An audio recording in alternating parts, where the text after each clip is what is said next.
Yeah, welcome to all for this webinar on the occasion of National Statistics Day. Let me first welcome all the distinguished panelists here.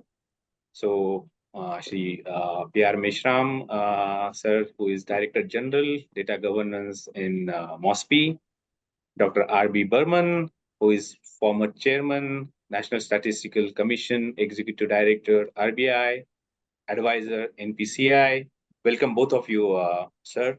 I welcome Jaya ma'am, who is Principal Secretary and Commissioner of Economics and Statistics in Government of Tamil Nadu. So, as a former colleague, it's my proud moment, ma'am, to welcome you here. Uh, then I will like to welcome Professor Diganta Mukherjee, who has been is associate professor in Indian Statistical Institute at Kolkata. Welcome, sir. Dr. Saurish Das, who is associate professor at Data Science Group at Chennai Mathematical Institute, the city very close to my heart, and the institute also. So welcome you, Dr. Saurish. And Dr. Siddharth Mandal, the biostatistician and senior research scientist at CHART at Ashoka University. Again, Ashoka is a kind of part of our family of CEGIS and TCF. So welcome to you, Dr. Siddharth, for this webinar. And yes, the audience who has joined in this big response to this subject.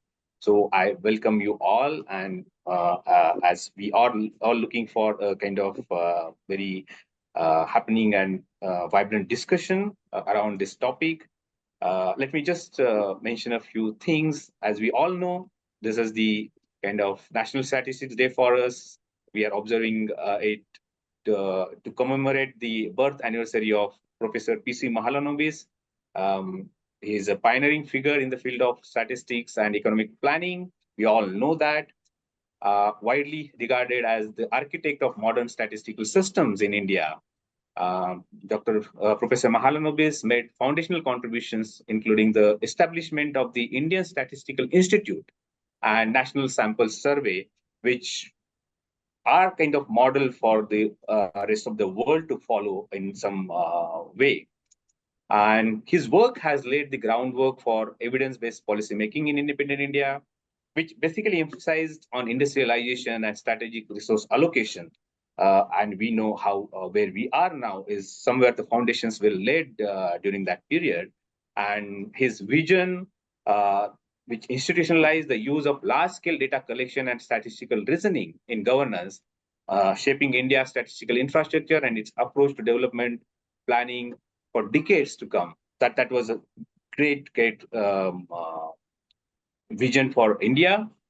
So Statistics Day serves not only to honor his legacy, but also to promote the importance of statistics in socio-economic development and public policy. And that's where I like to briefly touch upon the work that CEGIS is doing. As many of you must be knowing, CEGIS wants to kind of be there as a helping hand to all the champions within the government to kind of work around three main pillars. It's data, HR, and the finance.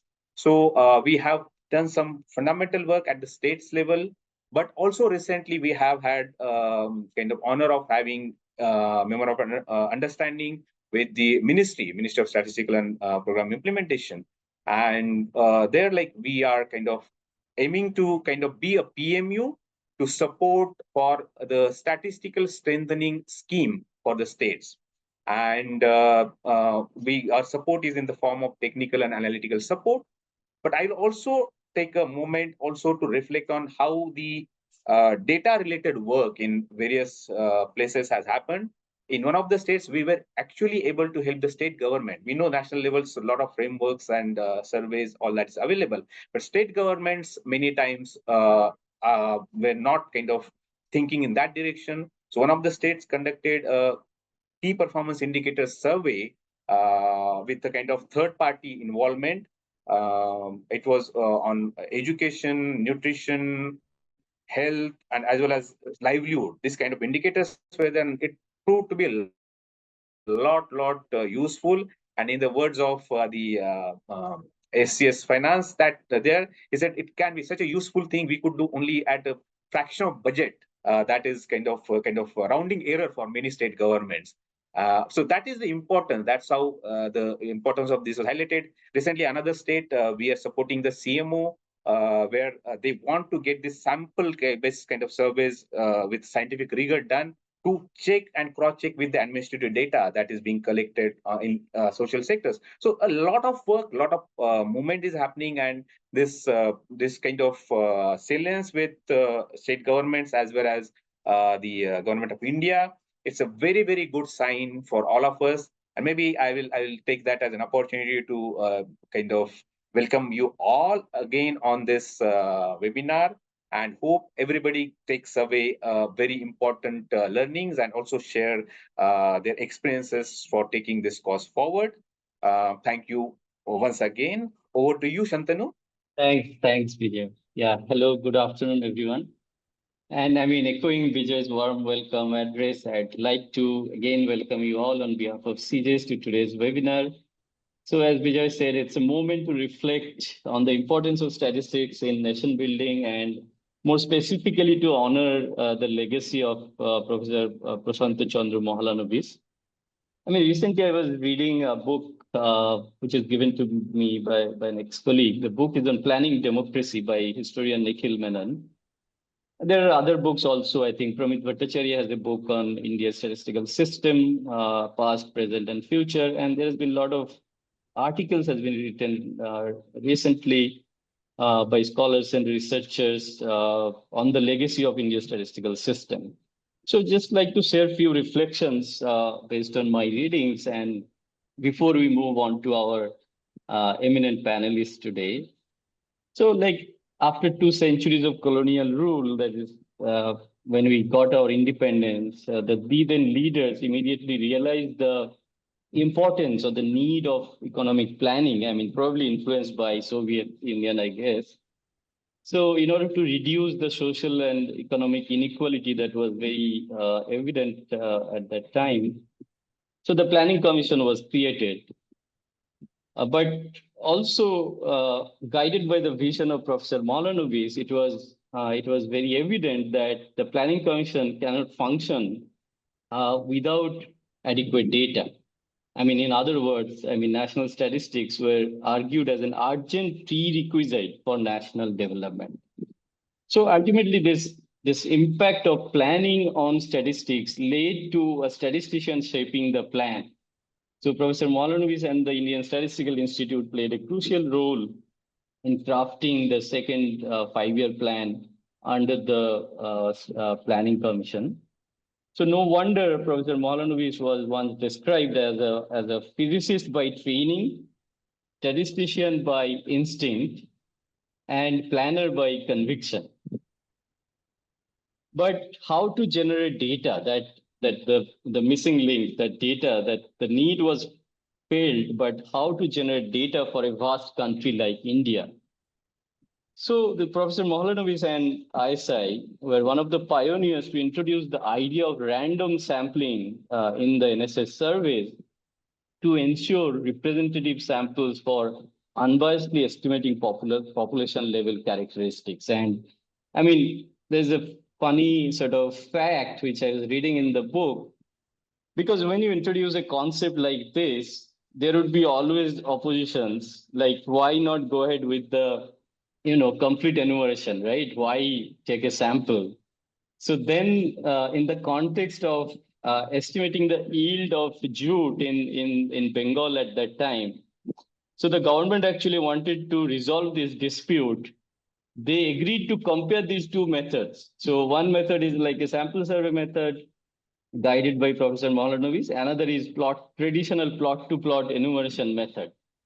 And it's not just it incurred 1/10 cost of the complete enumeration method, it actually led to more accurate estimates. So what they did, they compared both the estimates with the jute sales figure. So it's kind of a triangulation they did.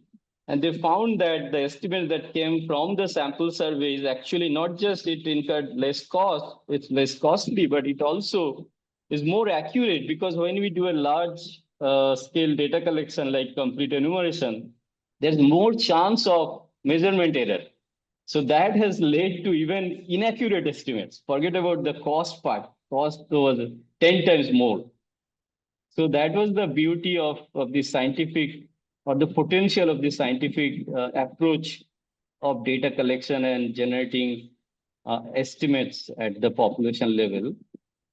So I'd like to end by sort of acknowledging the global impact of Professor Mahalanobis's work and ISI's work. So a fellow American statistician, William Deming, wrote about him: no statistician ever had more influence on the entire profession and on governmental statistical offices the world over. And also Nobel Prize winning economist Angus Deaton wrote about the NSS sample surveys as the world's first system of household surveys to apply the principles of random sampling. So last but not the least, Professor Mahalanobis was one of the opinion that statistics could not be justified through advances in research alone. It must have a purpose. I mean, I'm not saying that's the only sort of opinion. There can be multiple opinions, but this is the opinion that he believed in.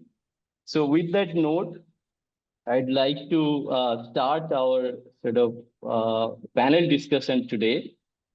And just briefly about the format of the panel discussion, I have discussed this with the panelists. So every panelist will have about 10 minutes. So I'll start with a couple of questions to each of you, and you will have about 6 minutes to sort of respond to that question. And then another 4 minutes you will have to sort of reflect on each other's thoughts and comments. You can add, you can share another reflection or thoughts, so that it remains a more discussion, the second part of it. So let me start with Dr. Radha Vinod Burman, popularly known as Dr. R.B. Burman. So as Vijay mentioned, he was the former chairman of National Statistical Commission and also the former executive director of Reserve Bank of India. Currently, I think he's working at an advisory capacity at many private organizations, including NPCI. So, sir, I'd like to start with you with a couple of questions. You may sort of answer those questions, or you can also have your own thoughts that you want to share with us. So you have had a long and varied association with the Indian statistical system, starting with your time in the Indian Statistical Service, ISS, and later at RBI. So now, I mean, looking back, so how do you see the evolution of the ISS, the Indian Statistical Service, has happened over the years?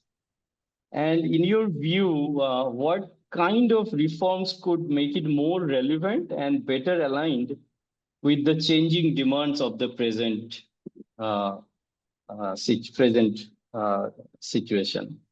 And also briefly, I would also like to understand in your current role as an advisor to the corporate organizations, how do you see data and statistical methods being used there? I mean, compared to your time in national statistical agencies, how is it different? Of course, there's a time effect because you are working in the National Statistical Office long back, but now you're working in the private organizations. But these are broadly two questions I'd like to ask you and let you sort of share your reflections. Yeah, thank you, Dr. Pramanik. First of all, I think the panel discussion and the topic is very, very relevant. But the fundamental issue that I look forward to is that central and state collaboration on statistics. Now, that is the question which is possibly the uppermost for you as an organization and CEGIS. Now, the question that comes out is that if we have to build statistics, and it has to be built from the grassroots. So naturally, the state becomes the ultimate, the most important layer, and the center has to be above it. And whatever statistics we generate should be consistent in all respect between state and central government. Only there are some supra-regional agencies for which allocation has to be made by certain methods.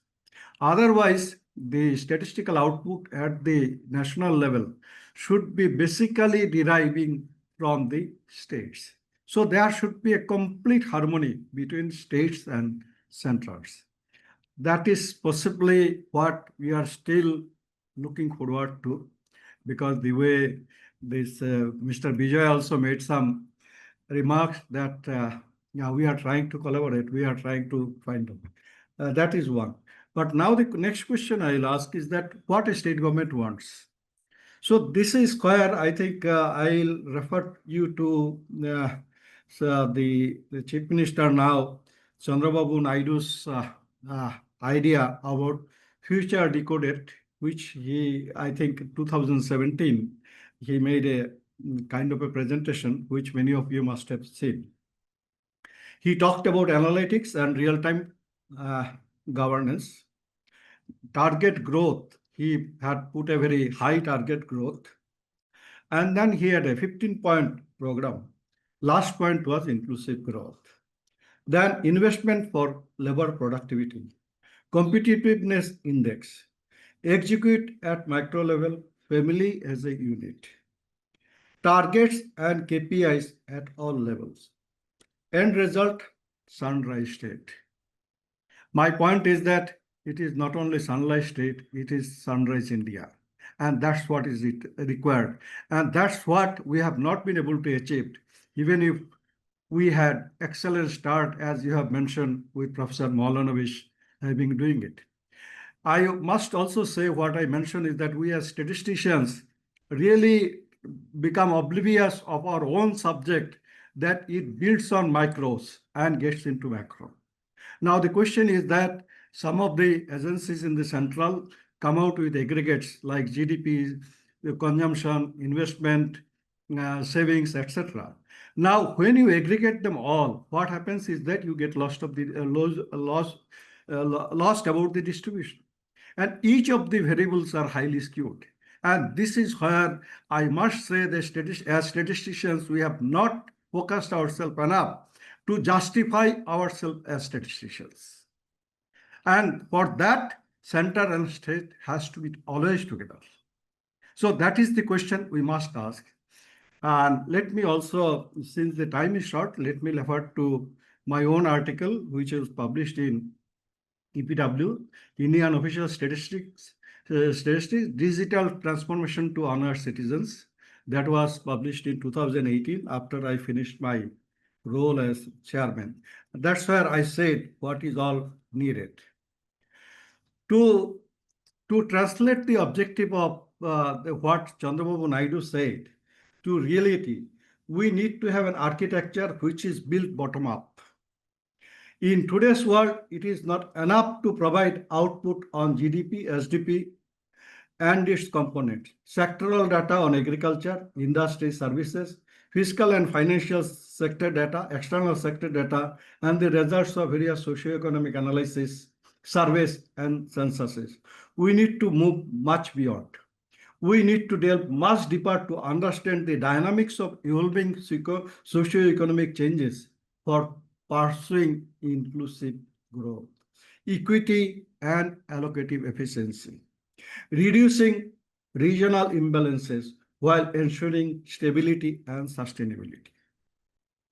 This can only be possible with collaboration at every stage. So these are the fundamentally very, very important.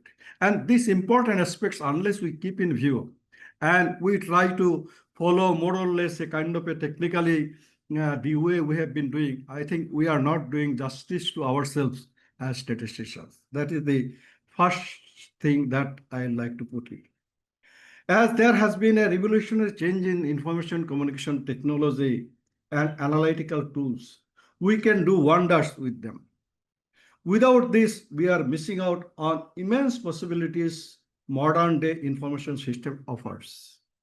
We need to thoroughly revamp the system, right from data capturing stage to their dissemination. I draw your attention to my paper. That's what I have just mentioned you. Now, let me come to RBI statistical system, which you wanted to do. I became head of the statistics department in 1995. And the idea was that we should modernize our statistical system. Now, our major initiative for modernization started with data warehouse in 1998, and which went live in 2002. In fact, Rangarajan Commission report also took a lot of input for our exercise on data warehouse and recommended that national statistical system should go for a data warehouse. And I must say with pains that the real modern data warehouse, not to speak of big data, is still being in the making. So that's what we did. So what is the result? Result is that in the course of time, we say we have moved into big data initiatives, and then today this has become a reference point not only for many central banks, even for Bank for BIS. So Bank for International Settlement, which is basically central bank of central banks. And then statistics department, which was at that time only 9 divisions or 10 divisions. Today it is almost 40, 50. Everywhere they are there. And they are providing fundamental inputs for policy in the Reserve Bank. And this is the strength we have, which we are not exploiting, because we are just going with the old idea of producing some tables and publishing it. In today's world, our strength lies in microdata. And unless we are in a position to organize our data in that manner, I think our strength as statisticians are missed in a big way. And this is how whatever techniques and tools we talk and teach in the universities, that is fine. But for society to understand, society must understand the dynamics. And for that, distribution is very important. For that, the stochastic process is very important. For that, probability of transition from one state to another state and what makes that transition happen, those are more important. And it is not the kind of a statistical analysis which we do, which hides quite a lot. Let me tell you, we need to come out with the availability of microdata, and we must organize it in totality. That's what I must say, that Reserve Bank, I think statistical system has done a lot, but I must also add that it is never a finished product. This is always a journey. We always learn from this journey and we become wiser and wiser to help the society. How can you get an inclusive growth by simply thinking that trickle-down effect will take place? Trickle-down does not take place. There are a whole lot of research which takes, there is more of a trickle-up rather than the trickle-down. There are little bit of trickle-down. So our policy focus also gets thoroughly limited because we do not provide enough of information to make inclusive growth to happen. If India has to grow, our time series is giving us a growth rate of 6.5% and 7% is not the real. If China could grow for 20 odd years for more than 10% and more, why can't we? People will say they have a different kind of a government, but our government should be more stronger than their government. So now I'll tell only briefly about what I do as a director and advisor. That's what you wanted to know. Basically, since I work in multiple disciplines, including IT, payment systems, and all, so with that kind of a knowledge, the first thing is that I look at the governance part of it. So as a director in the boards, governance is a big part. But at the same time, we try to see that whether resources are optimally used, whether growth objective is met. For that, we look forward to innovations in the organizations, and that is possible if there is a good setup which can undertake analysis.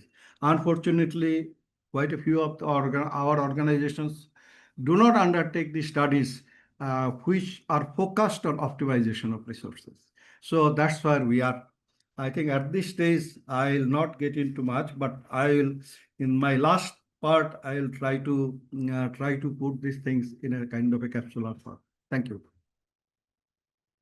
Thank you, Dr. Burman, for highlighting the importance of states in the entire statistical system. So we'll come back to that. So now I'll move on to Sri P.R. Meshram, or Meshramji, Director General Data Governance, MoSPI. So Meshramji, I have a couple of questions for you, but feel free to sort of add your thoughts, whatever way you want. It's actually linked to what Dr. Burman has talked about. So to what extent is our national statistical system dependent on the states? So that is my first question. And I mean, is it more centralized, or does it rely significantly on the state data system? So that is the first question. And what support mechanisms are currently in place to help states strengthen their statistical systems? So from MoSPI's side, what are the key efforts or vision to make this center-state collaboration more robust? And what challenges do you foresee in making this happen? Over to you, sir. Thank you, Shantanu. And thank you to Dr. Burman. He has given a very good idea about where we are. Just about statistical system, as everybody knows, it is a decentralized one. We are having centrally, horizontally, at the center ministries and vertically states. And if you look at the statistics, it is in the concurrent list. When it's concurrent list means both state and center can do the work, data collection, processing as per their subject allocated in center and state list. But by and large, we say the flow of data is from state to center in most of the cases, barring except some cases where we are like conducting this population census, economic census, national sample survey, or the cases where state level operations are integral part of the centrally sponsored scheme. The rest of the cases, states are providing data. In most of the cases, like we say vital statistics or agriculture, land revenue, etc., data is primarily collected by them, processed and even disseminated by the states. And MoSPI being the nodal ministry for statistics, our role is just to set national standards, methodology for both, for MoSPI, state, center and state. So we can say that our system is basically a statistical system is a federal ecosystem. But rightly said, when we say national statistical system and we are looking at the Viksit Bharat, and to make our system future ready, we have to focus on states also. How to build, and then presently, if you say our what we are having as a support mechanism, right now we can say our scheme support for statistics strengthening scheme which was started in 1919. It provides for fully funded support, even financial support for upgrading their infrastructure states, building skills in the skilled manpower, improving the statistical coordination, modernization, infrastructure, even institutional building, conducting statistical studies also if they want to have a particular area.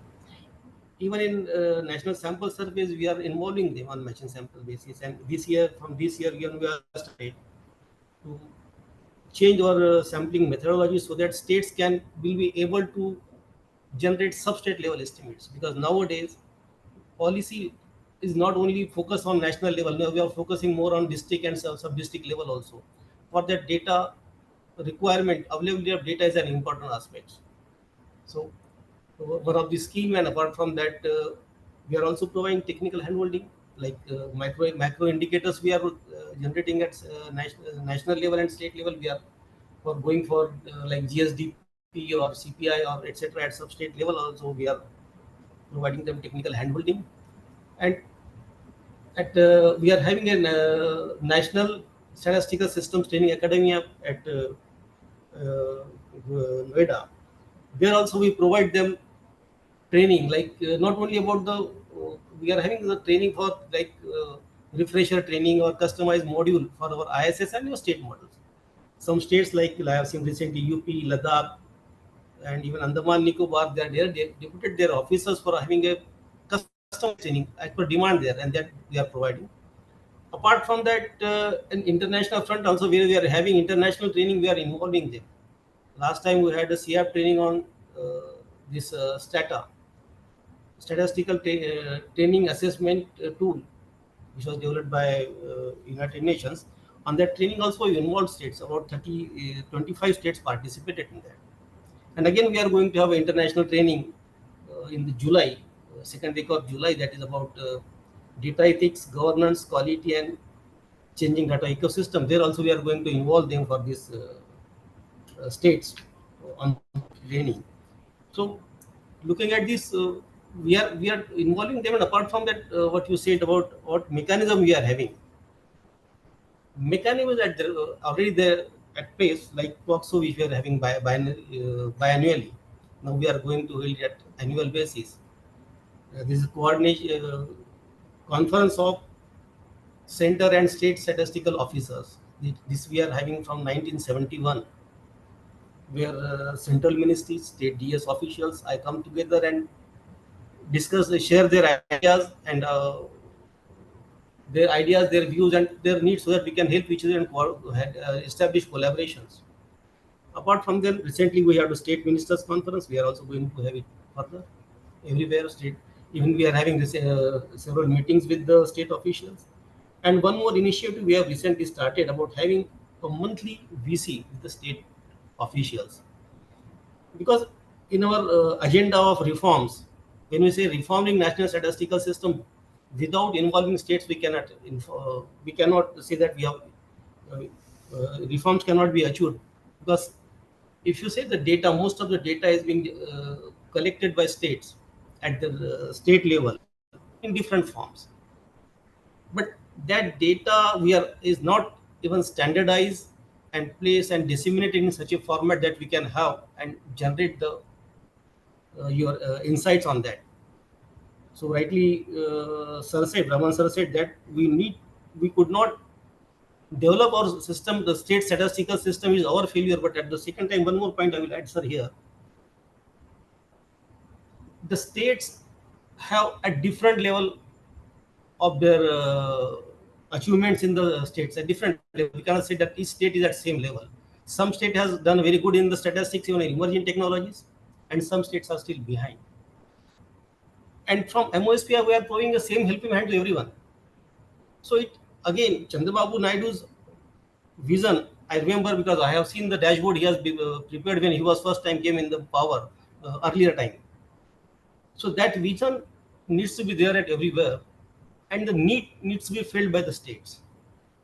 Like in this triple scheme also, if you say the takeoff from the states is very slow, even though it's a 100% grant we are providing that schemes. So to take it further, we are having multi-pronged approach. Like we are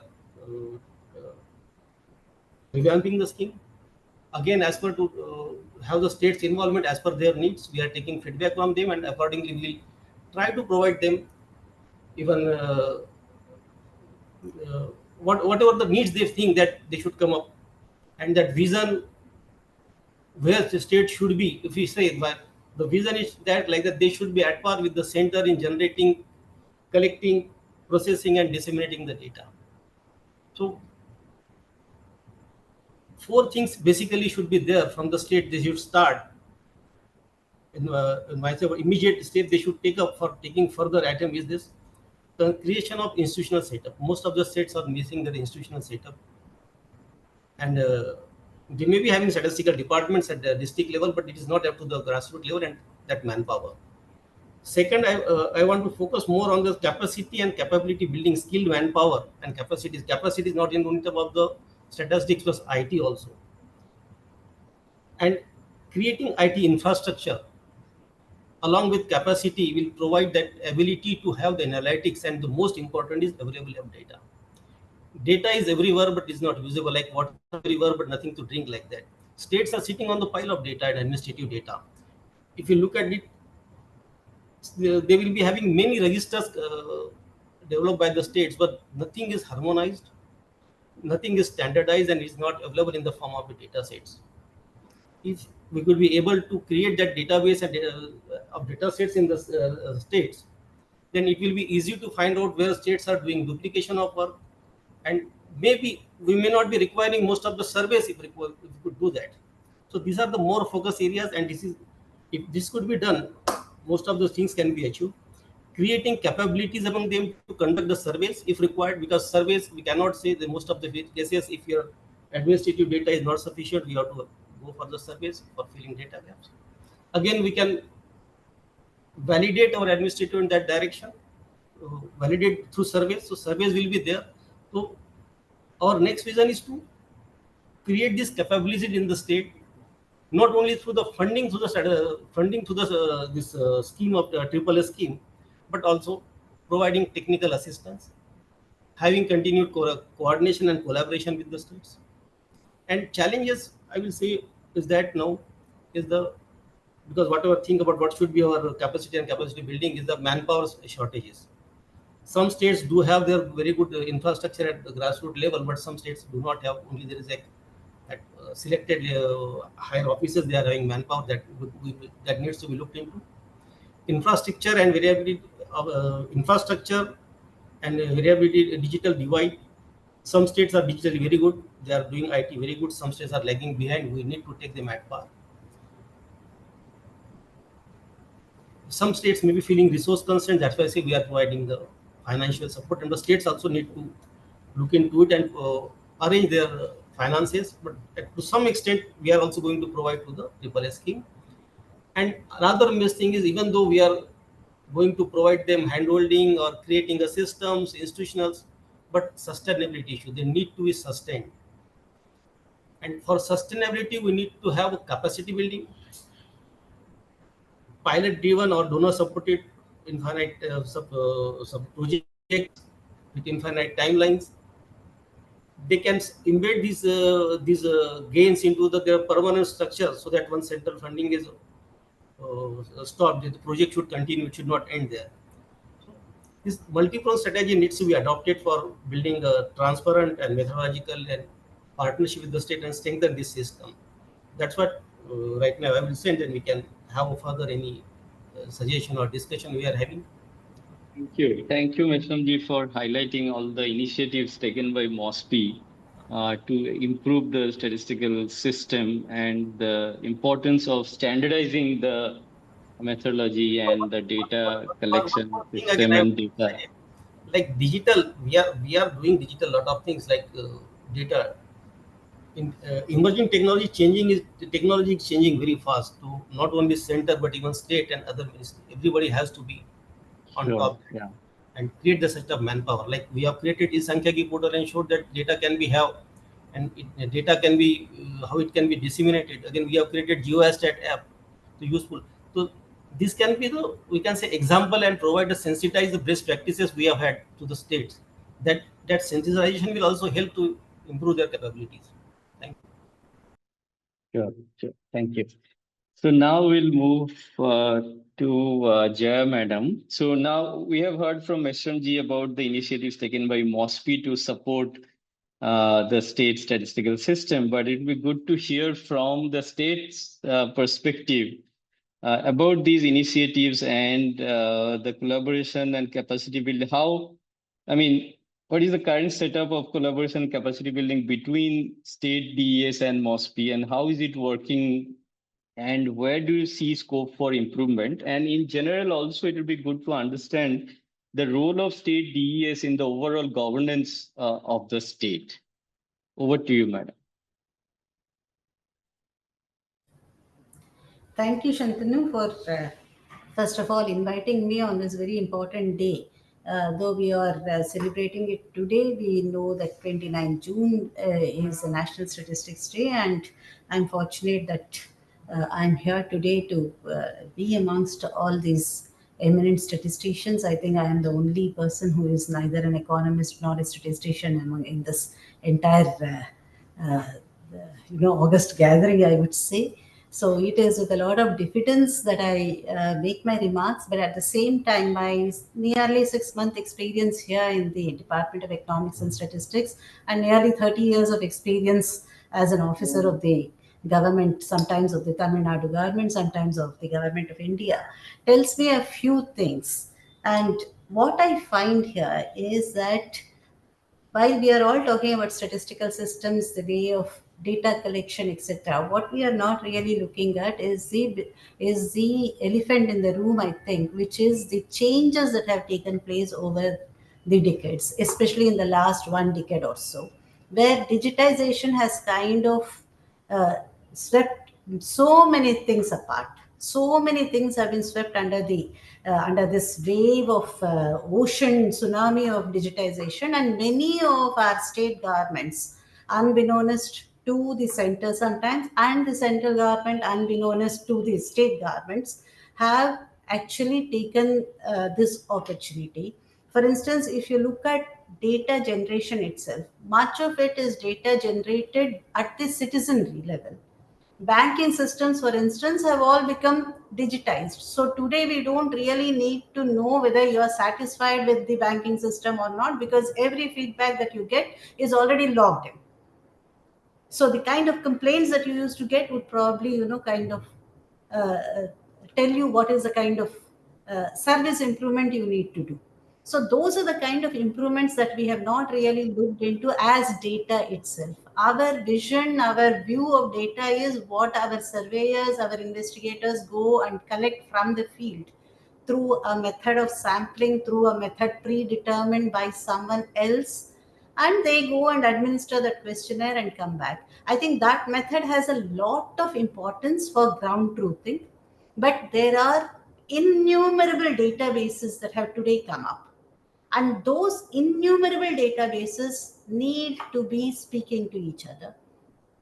For instance, health data needs to speak to education data. Education data needs to speak to infrastructure data. Infrastructure data probably needs to look at what is the cost of construction data. So there is so much of interconnection amongst these databases. And I think as people who are involved in statistics, data gathering, and hopefully all of it leading to evidence-based, I would say, governance, not merely policy making, policy implementation, mid course correction, reaching out to the citizenry, reaching out to the world in general. I think from a government perspective, we need to be looking at how these databases are ground truth or tested on the ground through our sampling methods. But how are we using this data is also, I think, a very important question. I bring this in because we have been in our own departments. You asked me one question on how the state government views our inputs to it. So that is where I am coming in. There are too many agencies involved. MoSPI itself would be aware that for some of the schemes, for instance, in the NSS, with reference to the health part of it, the health department is doing it. So I don't have access to that data. As a state statistical agency, I don't have access to that data. The other thing that happens is that every kind of thing is preset for the states from the MoSPI. And this is not a critique, this is both an admiration for the MoSPI, for the kind of work that it does, but it also, in a certain sense, emasculates the states. Because your questionnaire is predetermined, your units are predetermined, your sample size is predetermined, your sample survey framework is predetermined, your objective is predetermined. So and your portal is also predetermined. So now there's a lot of digitization that has happened. I don't think there is any scheme of MoSPI that is not on a portal, that is not, CAPI based. Am I correct, Dr. Mr. Mishra? I think almost everything is CAPI based. Should I want to reply now, madam? After that, I will say. I think after you finish it, then I will say. Yeah. So most of that is CAPI based, and therefore our people go with their tablets, act as data gatherers, and then the data gets into the portal. So while we have access to the portal, while we have a lot of information on the portal, and the analysis is done by MoSPI, and it is an interstate analysis, so we understand where we stand, how it goes about. So a lot of merit in that kind of a system does get reflected. But I have only what should I say? I won't even call it critique. I would simply look at it as some kind of an opportunity that we should be looking at. Probably some of these could be through the data could be shared with the state government in terms of a software for the state government, where the state government can perhaps extend the sample, can perhaps also look at whether it wants to have more data, related data that it can gather, and frame its own objectives, so that the data that is gathered through this exercise, say the NSS data or the agricultural statistics data, that does not kind of get repeated. We don't need to duplicate that entire exercise, but the same sample can be used to look into more kinds of issues that are more central to the state government, more of importance to the state government, rather than to a larger section of the nation in general. So this is one appeal I would make to MoSPI. But more importantly, I think too many agencies are involved in data gathering.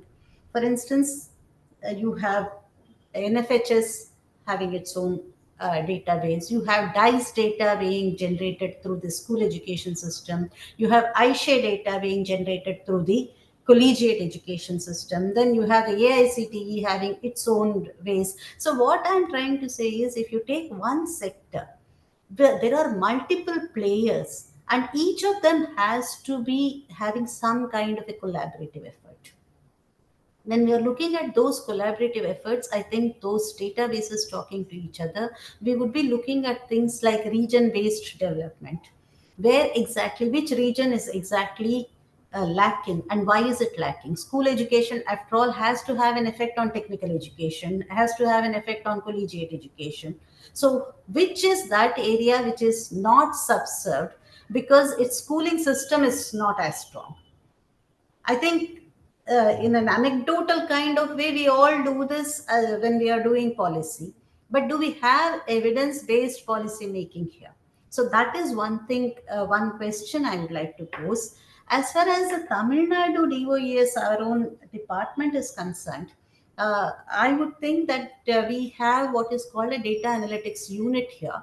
The government of Tamil Nadu sometime back realized that the DES here does, I think about 70 to 80% of our work is based on the kind of data that we gather for the MoSPI, not for the MoSPI, but under schemes of the MoSPI, I would say, under schemes of the MoSPI. But the other 20% that is dealt with by the data analytics unit, I find are very, very interesting kind of studies that are done. They are, for instance, the breakfast scheme, the CM's breakfast scheme has been evaluated by us, and there have been interesting findings. So those findings have gone back to feed how that breakfast scheme is kind of tweaked. So what have been the learning levels? Did children have something to eat before they came, before this particular scheme came in? So we have had a number of things. Electoral low voting booths.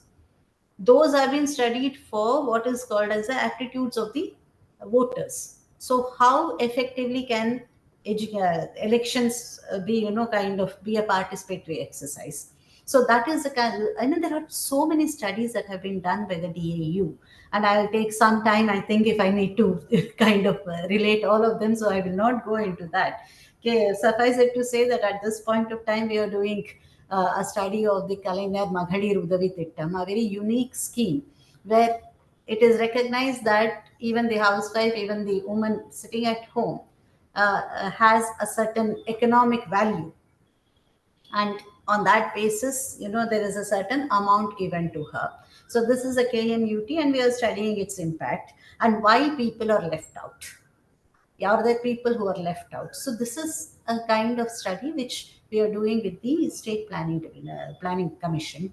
So what I was also wanting was that we need to look at big data available in silos, how those siloed data are integrated, and how that integrated data is to some extent taken in for evidence-based policy making, which brings me to how do you, and I think Mr. Meshram touched upon it very extensively, how do we make our people capable of doing that kind of a data analysis? I think that is very important while we do talk about AI, ML, and all the rest of the, for us, jargons, but for someone like Professor Saurish, probably it is what, they are not jargons for him, but for us, they come very glibly.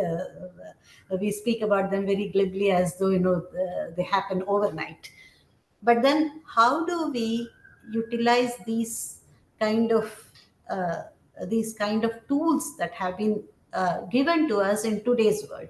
How do we make our people capable of understanding what those tools are, understanding the extent to which those tools can actually help us in ensuring that we do a good job? I think that is something we all need to look into, because while we are called the Department of Statistics and Economics, I always tell my people, you don't seem to be economists. You seem to be only statisticians. You like to produce the numbers. You like to produce the data. But what does that data mean? What that data means can only happen, only become useful in evidence-based governance only when it is translated into an analysis that simply does not give me the range or the average or the mean or the mode. I mean, I'm just giving some examples. I don't, there are so many statistical tools that are used. I know that. Sure. But this alone will not produce evidence-based policy making. What will produce evidence-based policy making is when there is a specific recommendation that says, look, the kind of malnutrition that we are talking about is most prevalent in this particular region, because this particular region is dependent upon this particular type of agriculture or this particular type of food, which is a traditional food. And how do I break that cycle? Or this particular region is where there is a lot of learning difficulties, but why has that happened? Is there something with reference to the food? Is there something with reference to the water? So I start analyzing those kind of things. And that is probably not merely the statistician's job. It is a job of the policymaker. It's a job of all of us, I would say. But then that fact, that correlation, I think needs to be brought out in good relief by the statistician if we have to look at evidence-based policy making. And therefore, our capacity building should go much beyond what is traditionally seen as capacity building. For instance, my own people, we just had a competition in the department in the context of the National Statistics Day, and prizes were distributed when we celebrated the National Statistics Day on the 30th of last month. What we said was very simple. We said, look, your entire framework, what you do is all based on something that is already predetermined. So can we have you take any topic of your choice and come out with a report on how you would be studying this particular topic? People said, I'll study fisheries. People said, I will study chili cultivation in Ramanathapuram. So there were a lot of good ideas that came up, and I'm happy to report to this group that about 240 of about 1,300 strong people, and with about 300 or so people who are non-statisticians, about 25% of our workforce participated in this on time. Another 100 gave their reports in after time. And this was, I think, one of the ways in which we were able to engage them into thinking beyond what they were actually doing, into looking at their capabilities beyond what their work really involved. Why I am saying this is, this was viewed as one means for recognizing people whose capabilities went beyond mere investigation role, statistical investigators role. And herein comes the nub about capacity building, because we need more capacity building in as many sectors as possible. We need sectoral experts. For instance, statisticians who are education sector experts. statisticians who are health sector experts, statisticians who are infrastructure subject experts, statisticians who are urban development sector experts. I can name any sector and we need statisticians who are experts in that. So we need to look beyond numbers. We need to look at sectors. We need to see how these numbers, I mean, I'm saying numbers in terms of statistics, how do these impact each sector is what I think we need to do. And I think some of it we would be doing with our GSDP project, which we are doing with the CEGIS, which you are quite aware of, Shantanu. But at the same time, I would also like to say that we are looking at training of about 120 people every year for the next 5 years in these kind of issues. We just had an announcement in the assembly in the context of our budget by our honorable deputy chief minister. We are also looking at bringing in an IT team which would look into how it can make people capable of understanding what the IT world can do, how much of a computerization can be done of what we are doing, how we can have these data sets that we give to the MoSPI, how we can interpret them ourselves. So I think there are a lot of activities that are happening, and I'm fortunate to report to you that you were asking me a question on how does the state government look at the DES. And I am happy to report to you that the DES is considered as one of the bulwarks for the state to ensure evidence-based policy making. And I am having many departments ask me whether we can do some kind of a project with them. And also we have just had one MOU signed with the Skill Development Corporation of Tamil Nadu, where we would be kind of looking at their students who come in through the NAM Mudalvar scheme, and also for evaluation of their own schemes. So there is a basket of activities that the DES Tamil Nadu is doing at present. My only wish is that this could expand and expand and expand to encapsulate everybody. And in that process, what we have done is we have started what is called an economic and statistics wing, much akin to the economic advisor and statistical advisor role that we find in the government of India.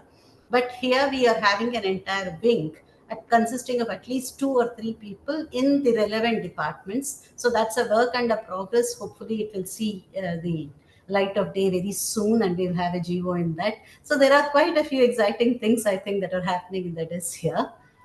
Thank you, madam. I mean, you have touched upon many important points. Just to pick 3 of them, I would say you mentioned about in the context of evolving technological and social changes that we see, how one can use the alternate data sources that are being automatically generated, right? The digital data. And the generation of data cannot be the end goal. It has to be the use of the data. And for that, building the analytical capabilities is the key. So with that note, I mean, we have so far listened to our panelists who are directly involved with the official statistical system, but now we'll move on to other type of panelists, like people who are in academia and research, involved with research. I mean, we all understand the need for a robust pipeline of statisticians, and that can come from the academic institute. So I'd like to start with Professor Digamtu Mukherjee, who is the professor at Indian Statistical Institute.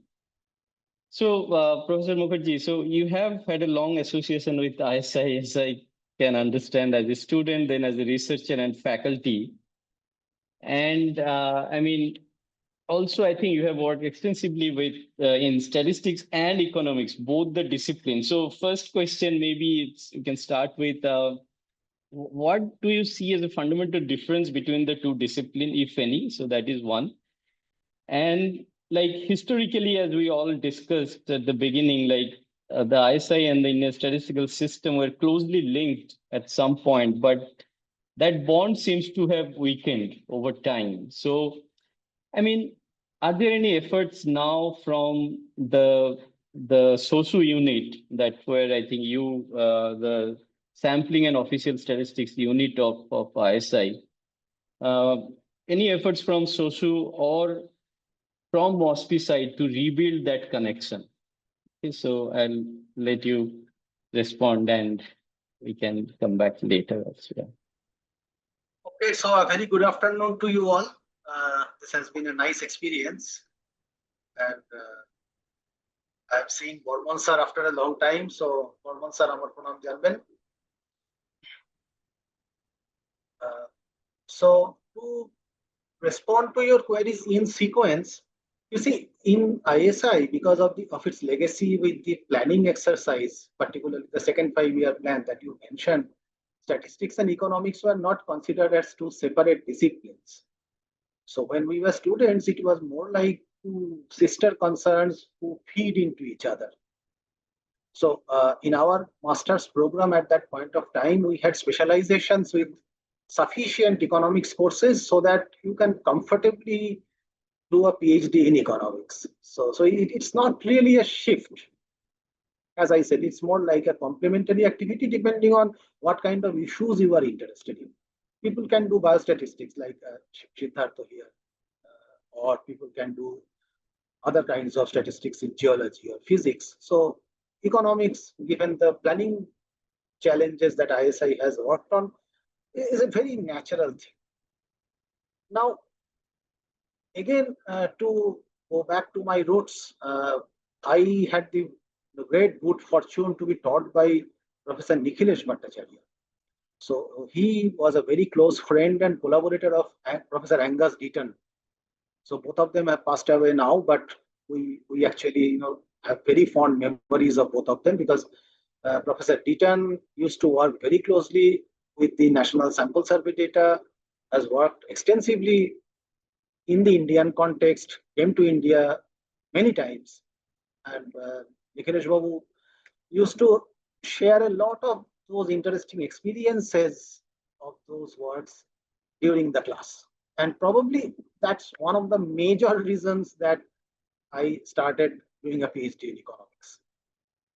But apart from that, now that I have this little bit of experience of working with MoSPI, with RBI, with SEBI, I can say very confidently that what Professor Mahalanobis said long time back, that statistics is not a basic science, right?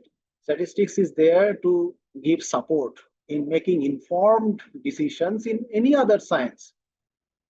So in particular, economics happened to be my interest, and wherever I have been able to serve, I have seen that you really need to know the basics of these other subjects in order to become a meaningful statistician.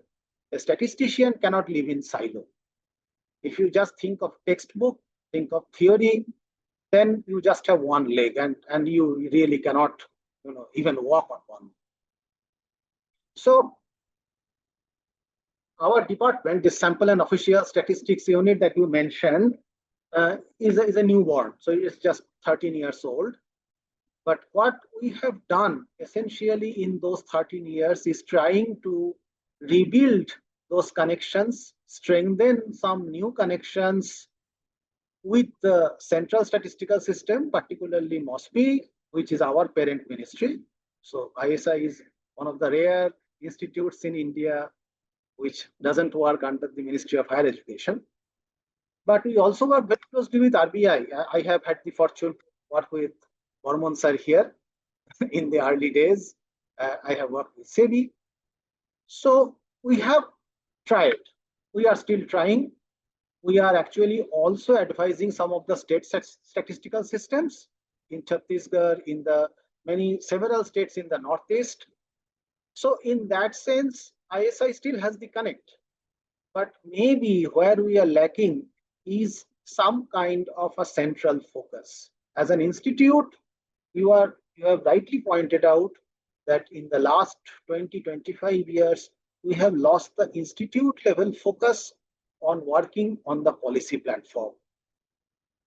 So if you really look at the early days of the National Sample Survey System, of course, Professor Mahalanobis was the pioneer, but even after that, many of our teachers, when we were students, they were very, very actively involved in developing the system, taking it forward, acting as monitors, supervisors, whatever you may call.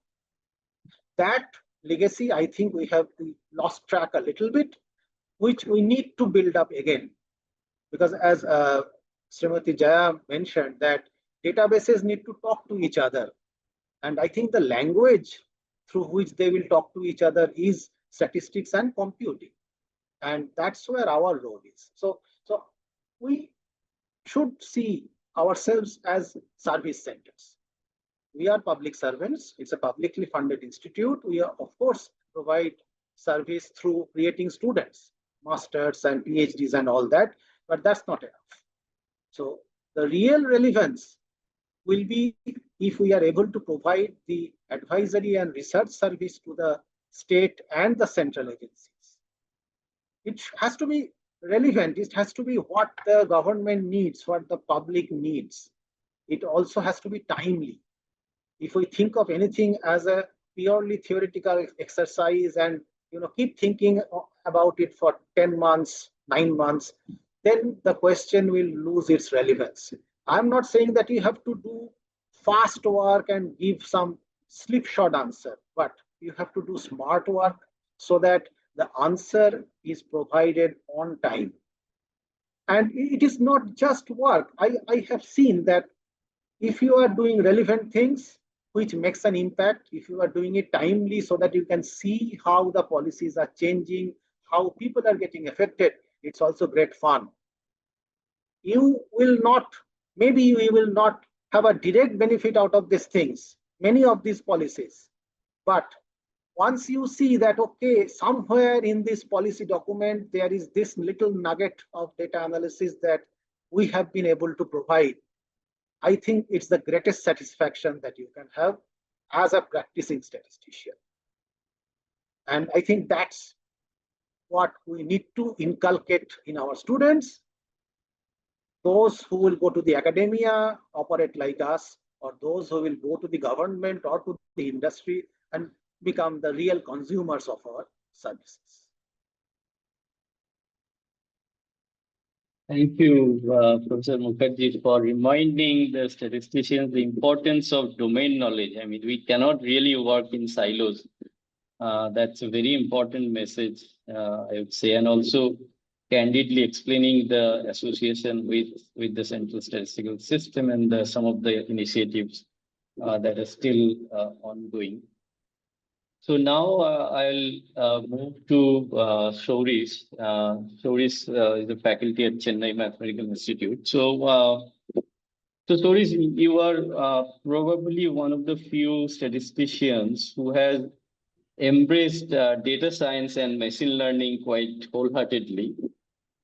And I mean, so what do you think, like the limitations of statistics, or I mean, is it incomplete without computer science? Okay, so that is one question for you.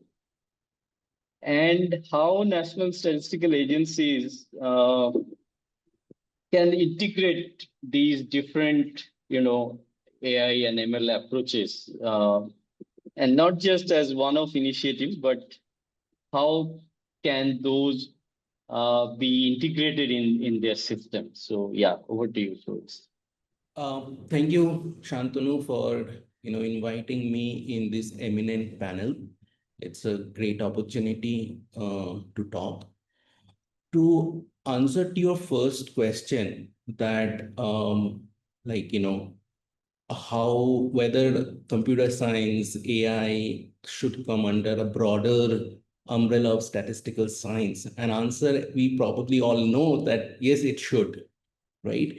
But unfortunately, definitely in academia, we failed miserably. We academicians, particularly statisticians, failed very miserably to integrating the machine learning and AI under the whole statistical discipline. So, and I think I should try to answer why we failed so miserably. So we did our master's from Calcutta University in 2003. So it was 22 years back. If you see in those days, the data used to come to us in a handwritten cross sheet. If you are tech savvy, you will get it in CSV and Excel. There were no mobile phones, no digital cameras, no QR code, right? So there were no image data. There are no voice data, there were no text data. In these 20 years, technology has changed completely. And as a result, we should expect that, say, image data analysis or a text data analysis should be offered as a course in a BSc statistics course or a MSc statistics course.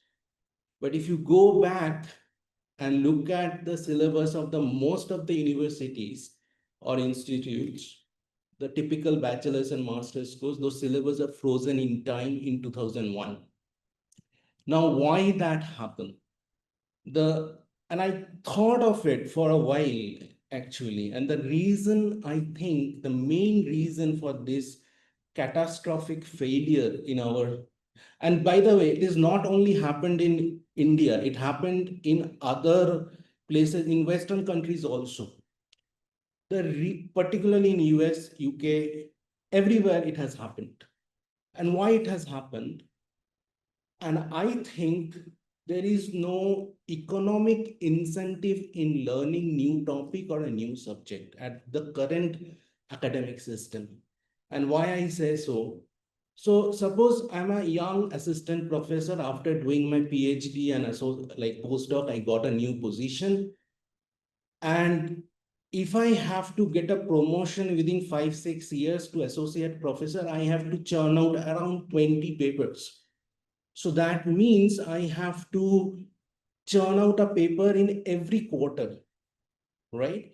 And this means I just do not have time to learn a new subject. I do not have time to learn computer vision.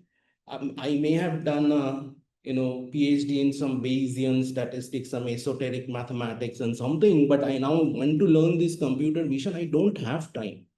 I have to churn out a paper. Unless I churn out the paper, I will not get the promotion. Now, what happens if suppose some young brave faculty decided, okay, I will learn computer vision or text analytics, and I will maybe write 5 less papers. That person will say, the HOD will say, oh, you have written less number of papers, you have to work more. Because work more is basically how many papers you are publishing. And worst case is, I have listened to many young faculty. The worst case is, if you are, suppose I'm a statistics faculty, I'm publishing in economics, my economics papers will not be counted towards my promotion. An economics faculty younger than me in a top institute told me that his HOD told upfront that, stop doing what you are doing, because those are not economics. And so naturally, he had to stop his collaboration with the, computer science department to, on the computer vision works that he wants to do. He thought that, okay, here is a computer vision problem, which has basically he wants to use the satellite image to estimate the, economic impact of an area. So that was so it's a proxy data he wants to use, but that paper was getting published in computer science journal, and it will not be considered as an economics work. So this is the condition, and this publish or perish culture may have served America, but it has definitely affected us. So nobody is interested in learning because there is no economic incentive. As a result, we are in silos. All are in silos.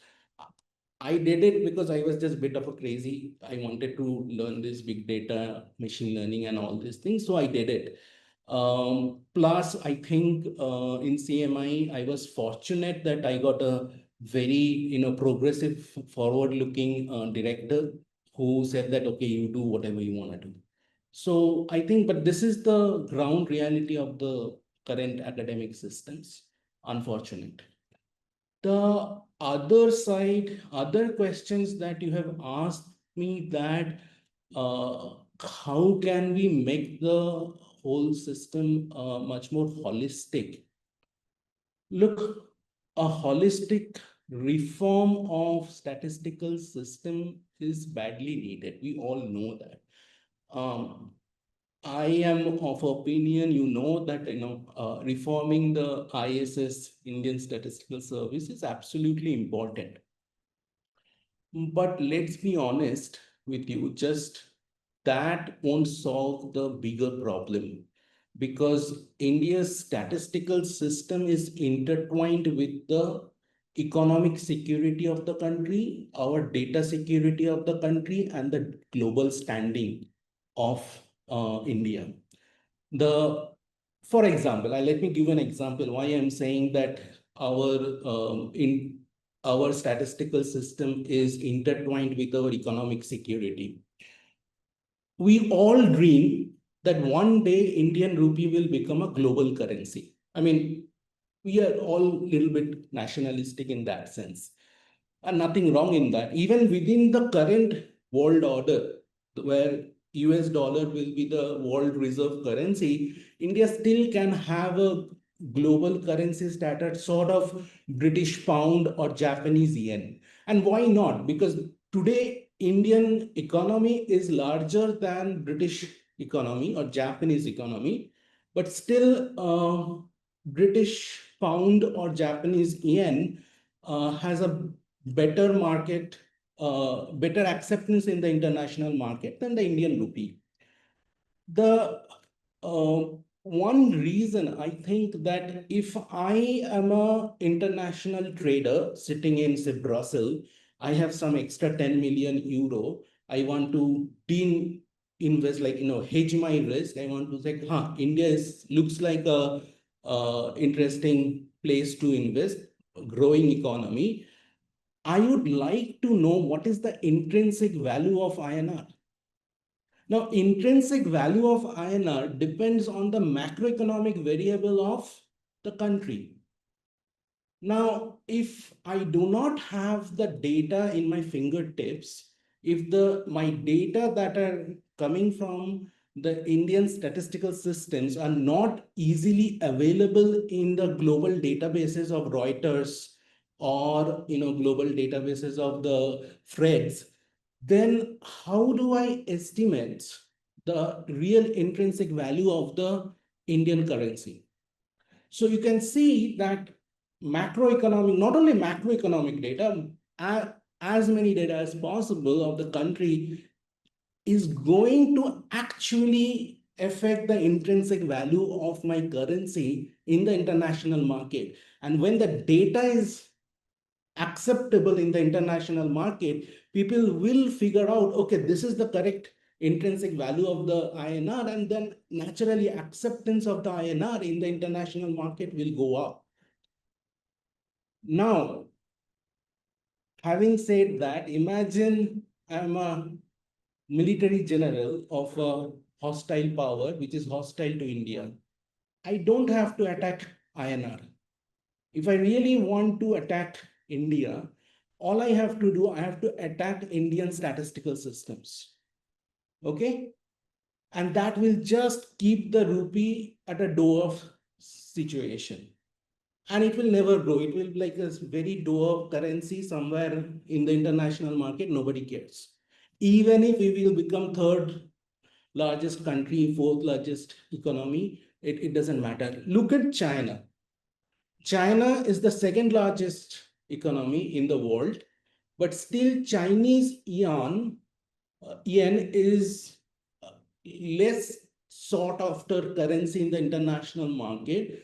One of the reasons people do not have the trust in the Chinese data that is coming out of China. So just reforming ISS, modernizing methodology, improving the autonomy of the MoSPI, all this will help. But end of the day, these are all political decisions. And unless these hard political decisions are made, I don't think we can aspire, but I don't think what we are not going to have. When, say, Prime Minister Nehru wanted a state-of-the-art data-driven policy system, it was a political decision, and Mohanlal Nabis delivered it. When Indian leadership wanted India must put a probe in the moon.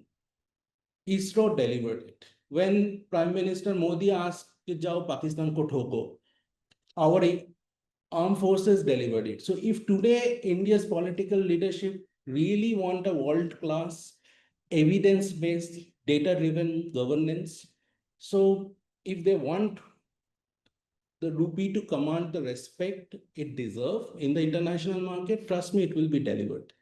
I have full confidence in our systems that it can be delivered. But end of the day, it's a political decision. So that is where which is way above our pay grade. I think I will stop here. Thanks, Urish. I mean, highlighting the importance of political economy and also highlighting the inherent sort of limitations of academia in embracing change. So yeah, so that was good to hear. So now I will turn to Siddhartha. Siddhartha is a trained biostatistician, and Siddhartha, you have been working in public health for a while now, I think more than 10 years or so. So, I mean, we all understand the importance of statisticians. I think Jaya ma'am also mentioned that in different sectors, we need statisticians. So from your experience, how essential is the involvement of statisticians in public health work? And I mean, do you think, in your experience, are there enough statisticians working in this domain right now? And if not, then, I mean, are there gap in training, awareness, or career pathways? I mean, what are some of the challenges that you have experienced, and if you share your experience? Sure, thank you. So I'll just mention that public health is a very broad discipline. And so just as a very simple example, so just in my short career, I have worked in areas of microbiome or environmental pollutants, air pollution, environmental health, chronic disease. So just from my experience, it has been a enriching experience as a statistician, but it has also been a very humbling experience. So I think, and that comes because I have been trained in a traditional statistical training, because the bachelor's or master's and then a PhD. And what I have learned during my work years, it's after, which is after, let's say, the PhD process. I think in public health, it is more about solving the research question, which is more important than the statistics. I mean, the statistics, the methods and the rigor is very important, but I think solving the research question is more important. It should take precedence. And so in a public health project, statisticians are obviously an indispensable part. And obviously most public health projects should involve statisticians, ideally from the conceptualization stage. But it's like solving a research question is like running a football team. You can't have a whole bunch of good strikers and stack a team with just good strikers. So you can't have just good statisticians. You need other the domain experts, or in a public health domain, you need epidemiologists. You need so for projects like nutritions, and that is important. So a statistician should be able to work with other disciplines. You might not know the details of, let's say, a chronic disease like heart failure or hypertension or diabetes, but you should have enough knowledge in that domain to translate what you are using in statistics, or when you are developing statistical methods or you are applying statistical methods, you should be able to work with these other disciplines. So in that case, I think statisticians are very important. And I seriously feel that there's a severe shortage of well-trained statisticians in public health, especially in India. And there are multiple reasons for that. And I mean, coming from, so I did my PhD in the US, so I've seen that, so the statistics departments and the biostatistics department were in different schools. And in a public health school, you had biostatistics, you had nutrition, you had epidemiology. In India, I think the system is not set up in that way. So you have universities which do, let's say, engineering, or you have medical colleges which have doctors. So the work or the research work being done or the teaching that is being done is not really interdisciplinary, which is a big problem in public health. So the training in core statistics comes from, let's say, institutes like Indian Statistical Institute or some of the IITs. And that focuses on the theoretical and methodological aspects of statistics. And we have seen that there are often, even in those trained people, you see deficiencies in fundamental concepts. And then in the medical communities, you have the departments of community medicine, which are training in statistics. But in those cases, the statistics is becoming, or statisticians trained in that framework, they're just becoming a compendium of statistical tests. So I have this data, what test do I apply? That's not the way to do or deal with public health questions. When you are dealing with a research question, you should know what is the background behind that research question, what is the actual problem that you are trying to address, and then try to come up with the appropriate statistical methods. It shouldn't be the other way around. And so in public health, I feel statisticians who are coming from the let's say the standard statistical training, I think they are disconnected with the ground reality. So they are being trained in a certain way, and they don't really know how to fit into this in this public health environment, where the questions are being asked which have nothing to do with statistics at a first glance.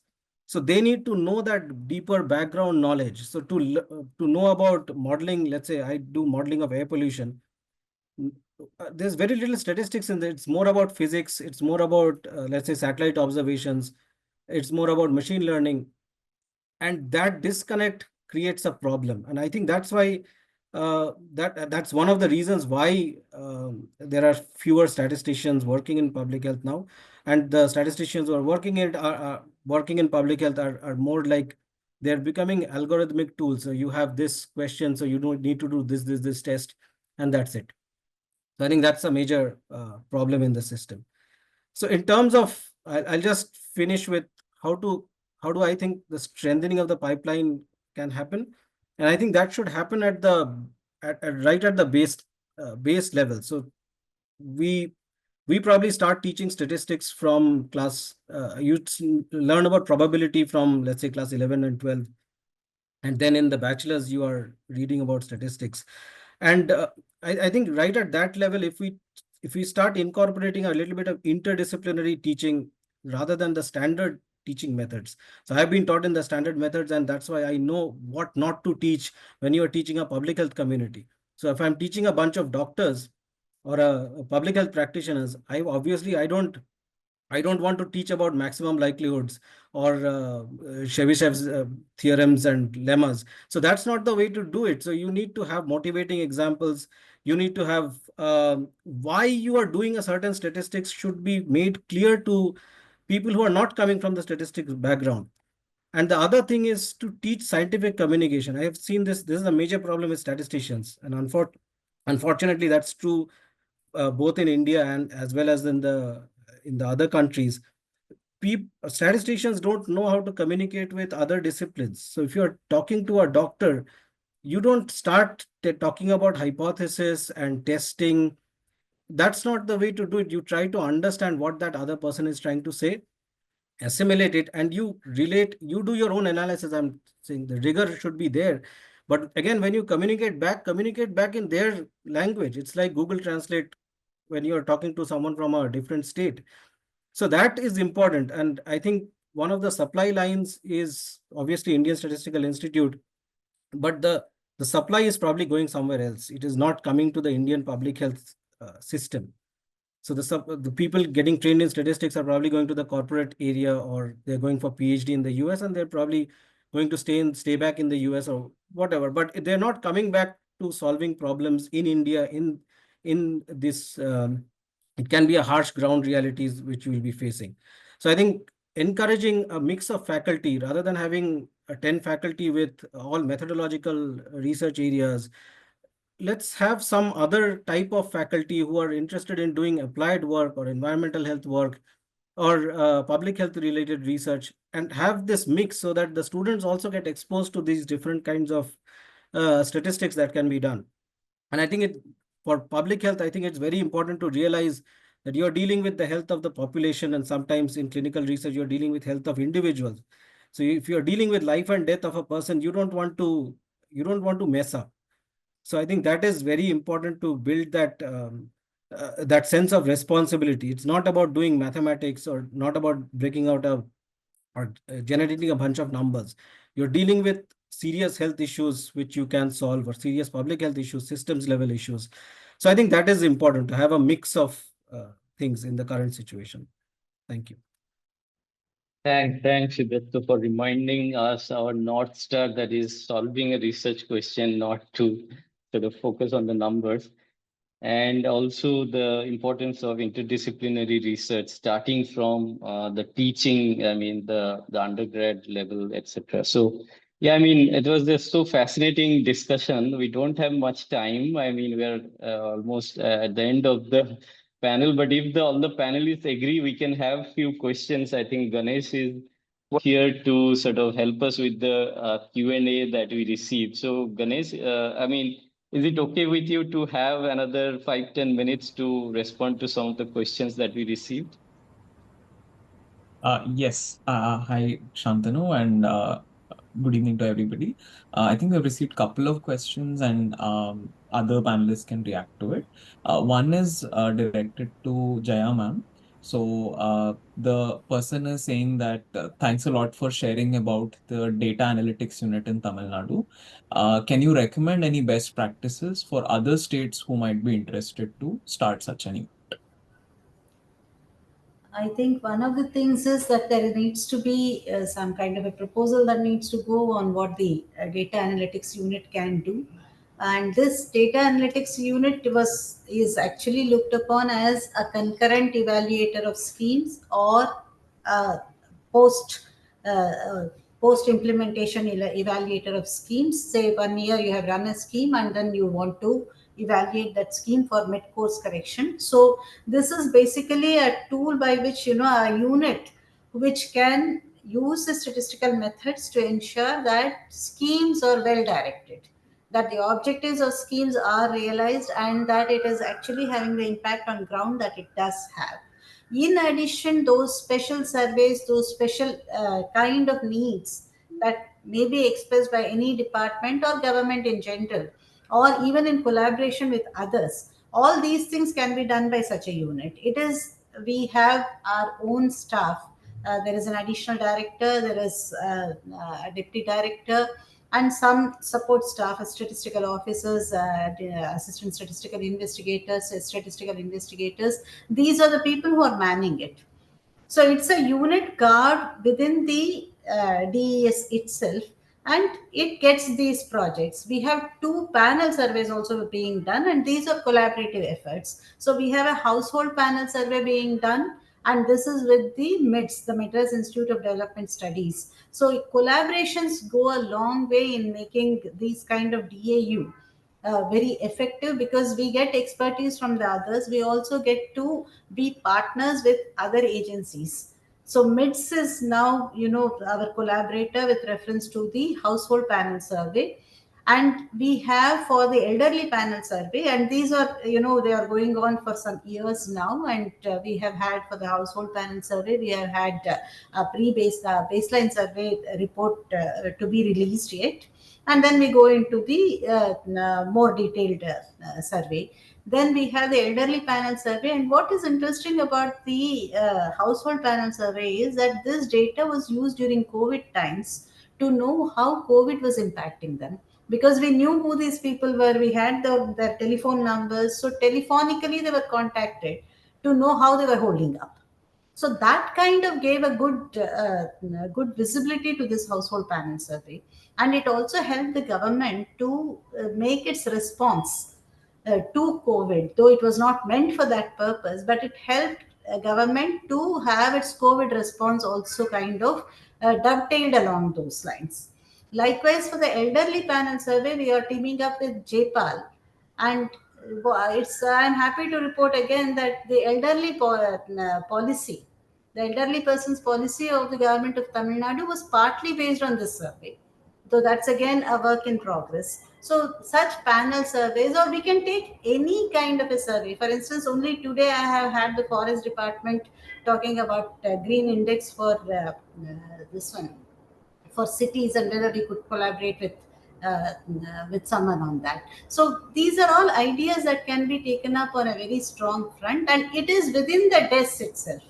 So it is not as though a separate unit is being given. It is just an empowerment of the desk that is happening, and an engagement with the state government, with the state departments, and you could, kind of do this for so many of the sectors. So I think any state which is looking for such a thing, it needs to first of all establish the unit.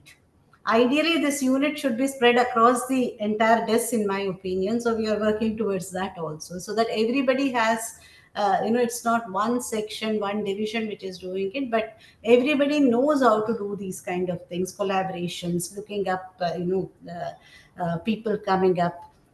Some of it could also be done through, I think, your investigation, your basic investigation can perhaps be done through an outsourcing.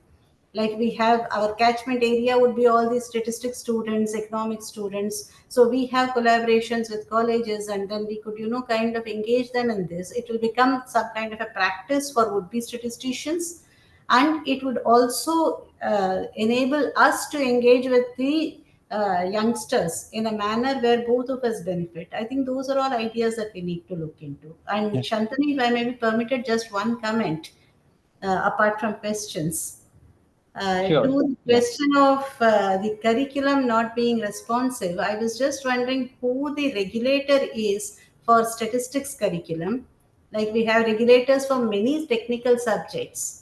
The AICTE, for instance, for engineering, the NCTE for teacher education, the medical council for medical education. Statistics should probably be looked upon as a technical education rather than a liberal arts and science group. So if we could look at it, we could perhaps have a regulator in the system, and it would be a collaborative curriculum framework and curriculum that would emerge. And the kind of issues that we are talking about can perhaps come about in greater relief in those fora. Okay, ma'am. We'll follow up on that front, definitely. I think SORIS is also involved in some curriculum development in some colleges in Kolkata. But yeah, we'll follow up and find out and see if we can make some intervention there. Okay. Thanks. Because many times the UPSC kind of leads the way in curriculum frameworks because of the kind of questions it asks. The ISS syllabus can perhaps be the route for that. Thank you, ma'am. Now the last question maybe for this group, maybe Burman sir and Meshram sir can comment on this, is that when data is to be made use of, and a lot of the ideas that came up today also talks about interdisciplinary work. One of the requirements will be the data bank or a data warehouse, as Burman sir was talking about, that where data from different departments can be housed in one place. And there is the question there is about the IDs and how the unique IDs system will be very important for this data to talk to each other.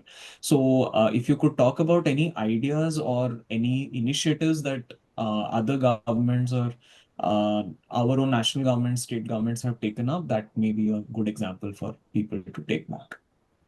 Okay. So I think if I have the privilege to take it up, the basic question that comes out is that how do we build building without bricks? So we must have bricks and strong bricks to make buildings. So that's why in today's world, we need to organize the data. The question that comes out, how do we organize the data? See, there are very well developed international systems for the classification of the data, collection of the data, collation of the data, getting the data through web-based system called statistical data, SDMX, statistical data and metadata exchange kind of a thing. So with all these things, we are in a position to develop databases in each and every organization of the government. And then through the cloud, today we are in the cloud environment. Through the cloud, if our data, metadata, data and standards are all right, we are in a position to make a story by the culling out the data from various places and analyze them. These are all possible. So what we do, as has been rightly pointed out, first of all, we need to organize the data in the form of a, you can say, data warehouse, or in today's term, we call it a big data initiative. And with that kind of a data, and if it is harmonized all across, we should be in a position to collect them, and that will give a lot of information. And particularly, we are interested in certain cases on the data, outlier data. Because say, for example, let us talk about agricultural productivity. I like to know in a particular district which farmer is producing the most vis-a-vis the other farmers, which is their particular distance. In today's kind of a database, I have no idea as to how to compare this. This is what can be done very well by data envelopment analysis.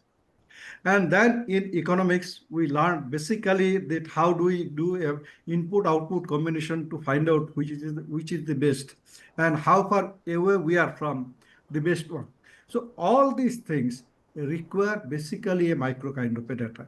And then with that kind of a data, we can inform each and every person that, look here, you stand here vis-a-vis the best. And that is how we convert a society into a knowledge society. And that is what is possible when we modernize the statistical system totally. Let me go back to Samuelson, who gave that the kind of the flow of the data. One side is household, another side is business. And household provide the service, and businesses provide them the wages and etc. Household consume, household save, export happen, import happen. This is what is the thing. So the idea is basically to look at households and look at businesses. In today's world, we are in a position to focus up to the level of household and up to the level of businesses. And we are in a position to analyze them the way we want, so that we understand what is efficient, what is inefficient, and what is required in terms of innovation to make our society much better. So we have to absorb a lot of technology. In terms of analytics, we have neural network, genetic algorithms, etc. Shoresh has mentioned some of it, but as a statistician, probability is very important. See, deterministic model has its own limitation. We must have to get into the probabilistic model and then try to see that how robust are those probabilities. And today, when we have huge lot of data, you can find out empirical probabilities. You can find out conditional probabilities. You can find out the stochastic distribution out of it. So these are all possible if we are in a position to capture the micro data. And the question that we face today, Indian statistical system, about the quality of our statistics, and we are not in a position to really defend them. We try to defend them because in terms of data governance, what we should put, I think these are not enough. We need to put much more of effort, and without harnessing the technology, we'll never be able to address effectively the data governance issue. That's what I want to put it. It is not only data governance, it is how the country has to progress. What are the drivers which will make our country to progress? And this will not come purely from aggregates. We need to go much deeper. Our analytics team has to find out the transition process, structural transformation, and what the structural transformation means, what the structural transformation means for consumption, what the structural transformation means for investment, and what are the demand creating kind of a technology. That's what we need to absorb. Not that supplier alone does it. How do we get these signals from? These signals are not available from whatever statistics we are producing as a part of a statistical system. So what we need is that thoroughly re-engineer and revamp our statistical system right from top to bottom. I wrote one more paper published in 2020, Re-engineering for Credibility. That was also published in Economic and Political Weekly. Please refer to what I mean by this kind of it. Thank you. Just if you permit, Ganesh, I would like to add something. Please go ahead. He's saying about the I want to add what Barman sir said. We are making a lot of efforts to harmonize the data sets. There are reports, even Jaya Madam has said that data are lying in various silos. How they can talk to each other? There needs to be harmonization of data set. Harmonization in the sense, first you have their metadata. For that we have already issued NMDS 2.0 that will improve your discoverability of the data sets. Then there are 81 international and national classification standards that we have listed. That if you use on data, that will provide your comparability. Then unique identifiers we have listed out around maybe 10 or 15. It is on our website. There is a website, there is a tab on data governance, you will find there. Then we are working again on divergence of definitions. How do that divergence can be removed? These are the work. Then fourth one is quality. Our statistical quality assurance framework, that also we have put on our website, and we are also circulated to states and ministries. If we use there and make that data standardized and interoperable, and then you put on the website, then we can have an interoperable system, and easily we will have to take insights from those data. That's what I have to add here. And they're saying they're putting all ministries' data at one place. It is possible in present era because of the technology, but still, if you can put everything on one place, it is a requirement at one place. And if data maintained in a different database and they are having a unique identifier, they are capable to talk to each other, then that problem can be solved for integration. And if you allow, I just want to add, Madam said that they are doing a lot of the work first, that they are having problem with the NSS survey, Jaya. So I want to say, ma'am, DSR itself, we have issued instruction to the states also. In NSS survey now, we have made district as a stratum. So we are conducting survey, and sample, we have identified sample for the state, sample for the center. Center samples are sufficient to provide state level estimates, and states want to go further for the district level estimates. They have to conduct those additional samples, and if they want more samples they want to conduct, we are going to help them to draw more samples. We are providing capping. Even we are providing funds under the scheme for purchase of tablets. We are providing cloud space, analytics, and handholding. But setup, again, states has to create that analysis. How to done will be provided by us, but analysis states has to do and release the district level estimates. So like this, again, one more 2 point I have to say, that capacity building, and in the states, you say technology is changing very fast. So though we will have the regular employee cannot be that capable, though we have the skill upgradation there. So we should collaborate with the academia and you say industry. Dr. I think Saurabh already said something. These are the one issue. And one more, I'm saying the ISI, you said we are having a collaboration. They are an integral part of MoSPI, and most of our technical committees, we are already having ISI people there, professors. Thank you, madam, and thank you for everyone. And again, just I have to add, sir, trust building. You said yes, our data system has a trust, but it needs to be again further taken at the various level. NSS data is trusted everywhere, but yes, granular data, and we have to put much more data on the site that is trusted, but that system we have to work with. Thank you. And the reforms agenda looks into that aspects only. Thank you. Yeah, so I request Ganesh to wrap up the session. So Ganesh is our lead of sectoral data systems within the outcome measurement vertical at CEGIS. So Ganesh, over to you.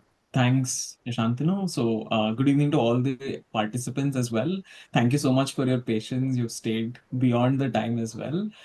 So, on behalf of CEGIS, I extend my sincere thanks to all those who contributed to today's panel discussion.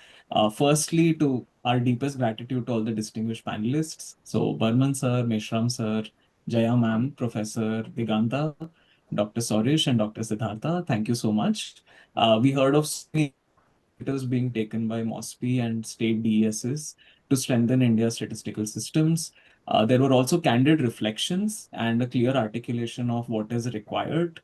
I would pick up maybe 2 to 3 themes, like center-state relationship has emerged as a key area of opportunity. Adoption of technology, machine learning, and computer science, and how statistics cannot be in a silo. and also reforms in academia, both for students and professors, will be very, very critical for strengthening India's statistical system in the long term. So overall, your insights have sparked very important conversations, and we hope to keep this up through sustained collaboration in the future as well. A special thanks to Shantanu for framing the discussion with clarity and starting off this whole panel with some really wonderful anecdotes from Professor Mahalanobis's life. We also thank Dr. Vijay Pingle, CEO of CEGIS Foundation, for opening the session with a strong vision. Further, we thank the CEGIS Communications and Strategic Partnerships team, headed by Mansi Narasimhan, with the support of Aparna and Shivani. They have been behind the scenes, ensuring seamless execution, right from outreach to logistics. So thanks a lot to them. And of course, to the participants for actively engaging and your presence. So as a follow-up, we will be sharing a summary note and also some recording of this event. So stay tuned for the follow-ups. Thank you so much, and we look forward to continued dialogue. Have a good evening, everyone.